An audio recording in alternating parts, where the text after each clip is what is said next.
কোরআন এবং সুন্নাহ যেহেতু এখনো আছে, এই কোরআন এবং সুন্নাহ যেই তরিকায় যেই সিস্টেমে আপনাকে আমাকে বলবে, ওই তরিকায় ওই সিস্টেমেই আপনাকে আমাকে আগাতে হবে, ওই সিস্টেমে আপনাকে আমাকে ইবাদত করতে হবে।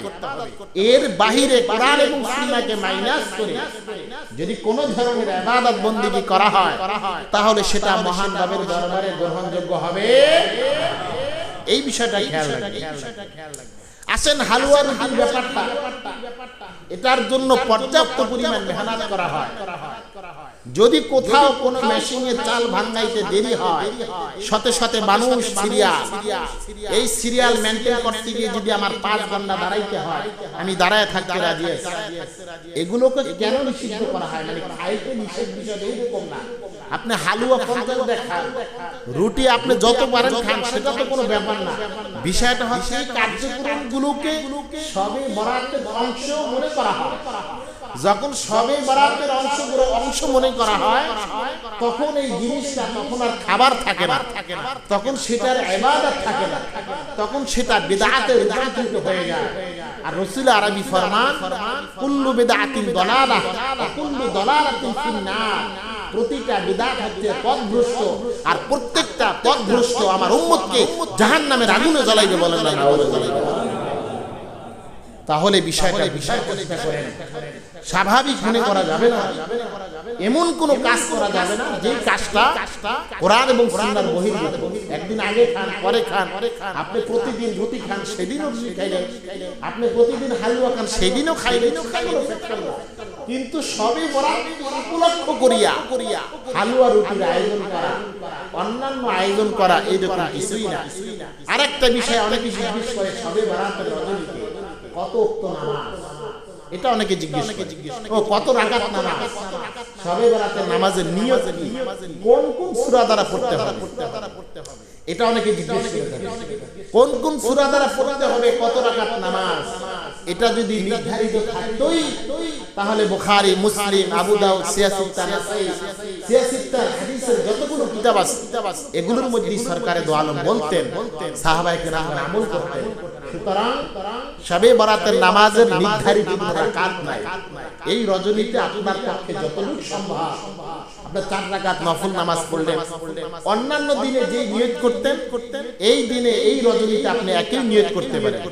আমি 2 রাকাত নফল নামাজ পড়তেছি, আল্লাহু আকবার, নাওয়াইতু আনসারিল্লাহি তাআলা রাকাতাই সালাতিল নফল। এগুলা বলতে যতক্ষণ লাগবে আপনি মনে মনে নিয়ত করে আপনি 1 রাকাত বেশি করতে পারবেন। সুতরাং আরবিতে নিয়ত করাটা কোনো জরুরি কিছুই না। বুঝার চেষ্টা করেন নিয়তটা কি। মূলত ইরাদাতুল কলব।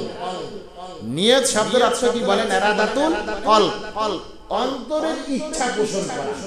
আমরা যারা এখানে আসলাম, আমরা কি ফজরের নামাজ পড়তে আসছি? কথা বলে, ফজরের নামাজ পড়তে আসছি? আমরা যখন গোসল করি, ওযু করি, যখন কাপড় পরিধান করি, তখন কিন্তু আমার মনের মধ্যে একটাই ফিকির, আমি জুমার নামাজ পড়ার জন্য যাচ্ছি। এটাই আপনার আমার নিয়ত হয়ে গেছে। যখন এশার নামাজ পড়ে, যখন সুন্নত পড়ার পরে, যখন আপনি বেতনের নামাজ পড়ার পরে যখন নফলে দাঁড়াইবেন, এটা আপনার আমার জন্য নিয়ত হয়ে যাবে। যখন মাইয়েতকে সামনে রেখে আমরা জানাজার নামাজে দাঁড়াই, তখন আপনার আমার মনের মধ্যে এই নিয়ত থাকে যে আমি জানাজার নামাজে দাঁড়াই। সুতরাং সাধারণ বিষয়গুলোকে আমরা কঠিনে নিয়ে যাই। আয় হায়, কোন সূরা দ্বারা যাই নামাজ পড়তে হবে জানি না, বাদ দে, নামাজই দরকার নেই। কয় রাকাত জানি পড়তে হবে আমি জানি না, বাদ দে, নামাজই দরকার নেই। এইভাবে নানান ফাউল বিষয় আপনার আমার দেমাগের ভিতরে শয়তান কর্তৃক পুশ করে দেওয়া হয়, যার কারণে আসল বিষয়গুলো আমার থেকে ছুটে যায়, আর নকল বিষয়ের টেনশন নিয়ে আমি করে থাকি। আর একটা হলো সারা রাষ্ট্র যুবক ভাইরা বিশেষ করে বিভিন্ন গাড়িকে ভাড়া করে, অটোরিকশা ভাড়া করে সারা রাত্র আনাচে কানাচে শহরের অলিতে গলিতে দৌড় পারাপারি ফালাফালি করা, এগুলো না করা চাই। আতশবাজি হয় কিনা সেটা আমি জানি না, তবে এই ধরনের কাজ যদি কেউ করতে চায়, সেটা থেকেও আমাদের যুব সমাজ এবং আমাদের সন্তানগুলোকে বাঁচিয়ে রাখার চেষ্টা করতে হবে। এমন কোনো কাজ করা যাবে না যেই কাজের কারণে আমার চাচা, আমার দাদা, আমার নানা, আমার পাড়া প্রতিবেশী, আমার পরিবারের মানুষগুলোর ইবাদতের বিঘ্নতা ঘটে যায়, ইবাদতে ডিস্টার্ব হয়ে যায়। এমন কোনো কাজও করা যাবে। বুঝার চেষ্টা করেন। তাহলে এই রজনীতে কি কাজ করবেন?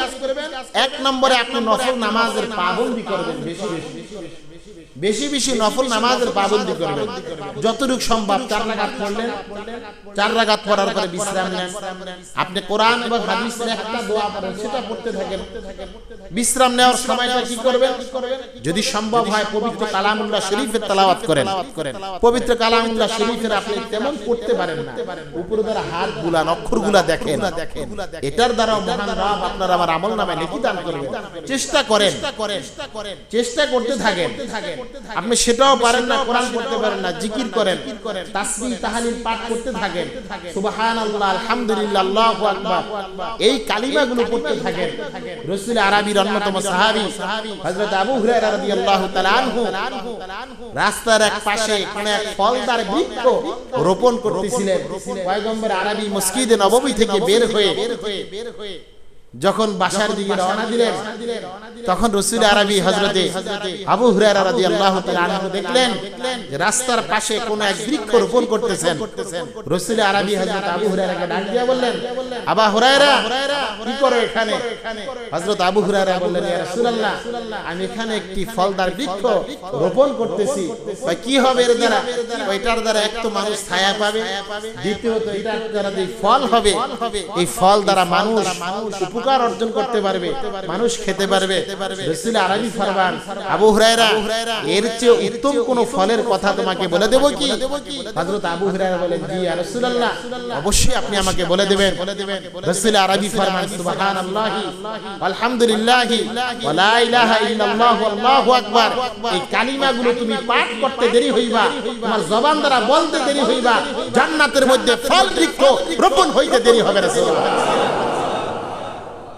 এই কালিমাগুলো পাঠ করার জন্য অভ্যস্ত হন। হাঁটতে চলতে নিজের হায়াতের জিন্দেগিটাকে জিকির দ্বারা সাজান। জিকির বেশি বেশি জবান দ্বারা করলে কি হবে? ফাহিশা, অনর্থক কথাবার্তা নিজের জবান থেকে এমনিতেই বন্ধ হয়ে যাবে। একটি মানুষ যখন কাজের মধ্যে মগ্ন থাকে, তখন তার মাধ্যমে বেহুদা কাজ হয় না, সময় নষ্ট হয় না। ইন্নাল মুবাজ্জিরিনা কানু ইখওয়ানা শায়াতিন, যারা মুবাজ্জির হয়, যারা অপচয়কারী হয়, ধন সম্পদের অপচয়, সময়ের অপচয়, অন্যান্য আসনাবের অপচয়, হায়াতের জিন্দেগির প্রতিটি মুহূর্তের অপচয়, এই অপচয় যারা করবে, আল্লাহ পাক বলেন তারা শয়তানের ভাই বলে গণ্য হবে। এই জন্য মুহতারাম হাজিরিন, মহান রবের দেওয়া সময়গুলোকে কাজে লাগান। মহান রবের দেওয়া ধন সম্পদগুলোর মাধ্যমে জান্নাত উপার্জন করার চেষ্টা করেন। এমন কোন খাতে, এমন কোন কাজে ধন সম্পদ খরচ করিয়েন না যেই খাতে খরচ করলে মহান রবের দরবারে বিচারে কাঠ করে দাঁড়াইয়া কঠিন বিচারের সম্মুখীন হওয়া লাগবে। প্রতিটা টাকা, প্রত্যেকটা টাকা, প্রতিটি রুপির আপনার আমার মহান রবের দরবারে হিসাব দেওয়া লাগবে। কোন খাতে কোথায় থেকে আপনি উপার্জন করেছেন, আর এই টাকাটা কোথায় আপনি ব্যবহার করেছেন। এই জন্য আমরা এই বিষয়গুলো খেয়াল রাখবো। আমরা শবে বরাতের এই ফজিলতপূর্ণ রজনীকে আমরা গনিমত মনে করে আমরা ইবাদত বন্দেগী করার চেষ্টা করব। আরেকটি বিষয় না বললেই নয়, যেহেতু বিষয়টা শবে বরাতের রজনীর সাথে মিলে গেছে, অত্যন্ত ভয়ঙ্কর বিষয়, যেটাকে আমরা আমাদের বাংলা ভাষা অনুযায়ী 14 ফেব্রুয়ারি নামধারী কুখ্যাত ভালোবাসা দিবস নামে আমরা চিনি। আচ্ছা, ভালোবাসা দিবস এটা তো এক তো কোরআন এবং সুন্নাহ বহির্ভূত। ভালোবাসা দিবস এটা কোনো দিবসের সাথে নির্দিষ্ট নয়। আমি আমার মা বাবাকে ভালোবাসি, আচ্ছা, আমার মা বাবাকে মহব্বত করার জন্য কোনো তারিখের দরকার আছে? বলেন, কথা কয় না, তারিখের দরকার আছে? আমরা যে মহান রবকে সেজদা দেই, এটা কি নির্ধারিত কোনো তারিখ আছে? বলেন, আসরের নামাজের নির্ধারিত তারিখ আছে? আমরা দৈনিক আসরের নামাজ পড়ি, দৈনিক ফজরের নামাজ পড়ি, আমরা দৈনিক রাসূল আরবি সুন্নতি লেবাস, মাথায় টুপি মাথায় দেই, রাসূল আরবি সুন্নতি পোশাক পরিধান করি। তার মানে ভালোবাসার জন্য নির্ধারিত কোনো সময়ের দরকার। সুতরাং যেহেতু ফেব্রুয়ারি এবং আরবি মাসের এবার তারিখটা মিলে গেছে, যুবক ভাইরা শুনে রাখেন ভালো করে। যেহেতু আরবি ইংরেজি মিলে গেছে, আগামী শুক্রবার 14 তারিখ দিবাগত রজনী আমাদের শবে বারাত, এই ফজিলতপূর্ণ যে দিনটা, যে ফজিলতপূর্ণ রজনীটা, সেটা আরবি এবং ইংরেজি উভয়টাই মিলে গেছে। সুতরাং ফজিলতপূর্ণ রজনীটা যেহেতু তথাকথিত ভালোবাসা দিবসের নামটাও সেই তারিখটাও যেহেতু পড়ে গেছে, সাবধান সাবধান, ওই তারিখে যাতে করে কোনো ধরনের যুবক ভাইরা কোনো বেগানা মেয়েকে কোনো পার্কে, কোনো হাটে বাজারে, কোনো জায়গা নিয়ে কোনো আড্ডায় যাতে করে মাতে না ওঠে, কথা বলে এটা খেয়াল রাখবে, খুব গভীরভাবে খেয়াল রাখবে। সম্ভবত মোহাম্মদপুরের ঘটনা, গত 3 থেকে 4 দিন আগে ঘটনা। 11 বছরের একটি মেয়ে টিকটকার, সে একটা 11 বছর অন্য একটি যুবক তার চেয়ে ডাবল বয়স, 11 বছরের মেয়েটা টিকটকার অন্য একটি টিকটকার ছেলের সাথে ভেগে অন্য এক অঞ্চলে গিয়ে সেখানে রাত্রি যাপন করতেছে। এখানে রোগে আক্রান্ত মাকে হসপিটালে রেখে এই মেয়েটা অন্য জায়গায় গিয়ে হানিমুন পালন করতেছে। এটা আপনাকে কি মেসেজ দেয়? মেসেজটা কি দেয়? কতটা লজ্জাজনক জাতি হইলে এমন ইতিহাস, এমন ঘটনা, এমন সংবাদ আমাদের কানে আসতে হয়। এটা আপনার আমার জন্য খুব ভয়ঙ্কর ব্যাপার। নিজের সন্তানের দিকে খেয়াল রাখে, সে কোথায় যায়, কার সাথে উঠা বসা করে, কার সাথে উঠা বসা করে। আল্লাহ মাফ করুক, অনেক সময় অনেক মা বোনদেরকে এখন দেখা যায় তারা মিছিল নিয়ে রাস্তায় হাঁটাচলা করে, তাকবীর দেয়, ধ্বনি দেয়, বিভিন্ন নেতা নেত্রীর নাম তারা নেয়। কপাল এমন ভাবে পুড়বে, হাজারো কোটি মিছিল কিন্তু এক জায়গায় করা হয়, আর একটা মায়ের পর্দা লঙ্ঘন করা যে অপরাধকে করা এক জায়গায় করা হয়, এটা কোনোদিন সমান হবে? বলে কথা কয় না, সমান হবে? সুতরাং কতটা স্পর্ধা হইলে আমরা আমাদের মা বোনের ইজ্জত আবরুকে নষ্ট ধূলিসাৎ ধরে মা বোনদেরকে আমরা রাস্তায় নামাইতে বাধ্য করি মিছিল দেওয়ার জন্য। এই জাতি একদিন এমন ভাবে শিক্ষা পাবে যেটা পূর্বে পায়নি। কথা বলা ঠিক কিনা? খুব সতর্ক থাকবেন। কতটা ডিক্টেটর ব্যয় আপনি আপনার বিবিকে মিছিলের জন্য রাস্তায় পাঠাইতে পারেন। কতটা বেহায়া নির্লজ্জ হইলে আমি আমার মাকে রাস্তায় মিছিলের জন্য পাঠাইতে পারি। 500 টাকা, 1000 টাকা, কোন দল কোন দলের জন্য নামবে সেটা কোনো বলারও দরকার নাই, জানানোর দরকার নাই। কিন্তু এটা কতটা ভয়ঙ্কর, এটা আপনি স্বামী হয়ে এখন বুঝবেন না, যখন মৃত্যুবরণ করবেন খেলাটা বুঝবেন। কত দানে কত চাল, কত ধানে কত চাল। খুব সতর্ক থাকেন।